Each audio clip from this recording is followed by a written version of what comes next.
नमस्कार प्रियंका सोडिया रसोई रे आपण समस्तंको अनेक अनेक स्वागत। आज मु आपण मानक सहित मटन करी रेसिपी शेयर करी। एही मटन करी को आज आमे कढ़ई रे तैयारी करिबा। एही मटन करी सहित आपण भात रुटी नान कुलचा खाई परिबे। तेबे वीडियो को स्किप न करी शेष पर्यंत देखंतु। जदि आपण मानक वीडियो भल लागिबो ताहेले वीडियो को लाइक टे करि देबे एवं चैनल को सब्सक्राइब करबा को भूलिबेनी। तेबे चलंतु वीडियो आरंभ करिबा।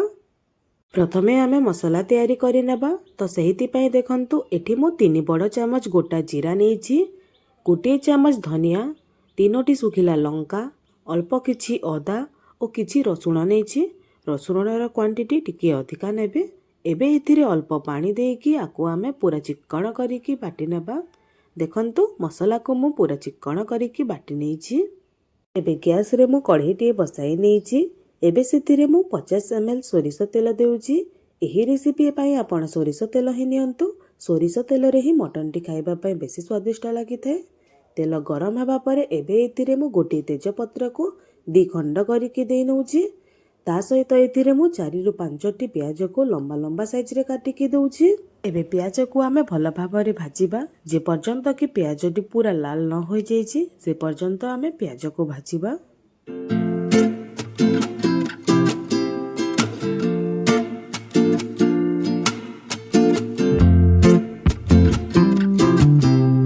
एबे देखंतु प्याज भल भाबरे लाल होइकी भाजी होई गलाणी। एबे एथिरे आमे पूर्वरु प्रस्तुत करि रखितिबा मसला को देबा।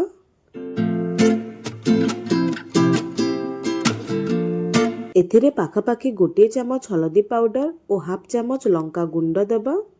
एबे मसला को आमे भाजिबा। गैस र फ्लेम को मीडियम टू हाई रे करिकी मसला को भाजिबा। मसला को जेते भल भाबरे भाजिबे खाइबा पई सेतिकी स्वादिष्ट लागिबो। किंतु मने रखंतु मसला को बिल्कुल भी पोड़ी देबेनी, नहेले मटन रा स्वाद टी पूरा खराब होई जिवो।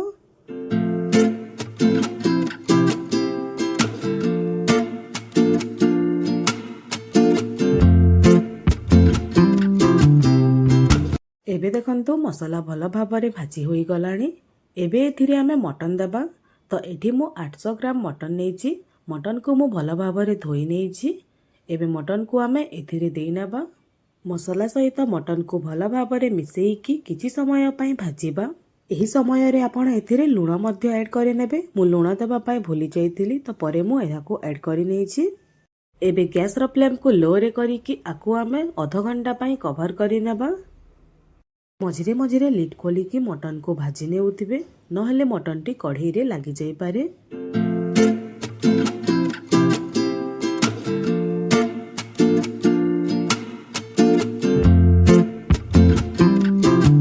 एबे एहाकु पुणी थरे कवर करिकी मटन को सिझिबा पई देबा। एबे लिड खोलिकी मटन को आमे किछि समय पई भाजिबा। मटन को मसला सहित जेते भल भाबरे भाजिबे खाइबा पई सेतिकी स्वादिष्ट लागिबो।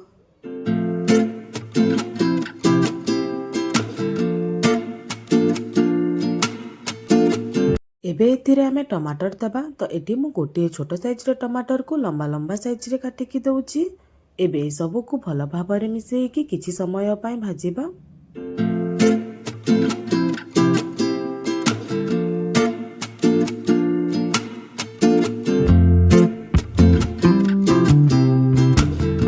एबे गैस र फ्लेम को लो रे करिकी एहाको आमे आहुरी 5 मिनिट पई कवर करि नेबा। एबे लिड खोलिकी मटन को आहुरी किछि समय पई भाजिबा।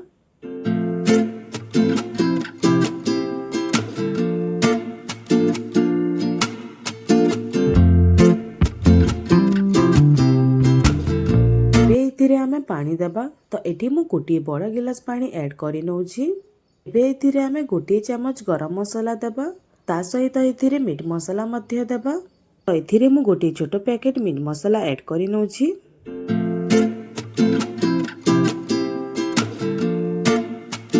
एबे ए सबु को भल भाबरे मिसाई नेबा।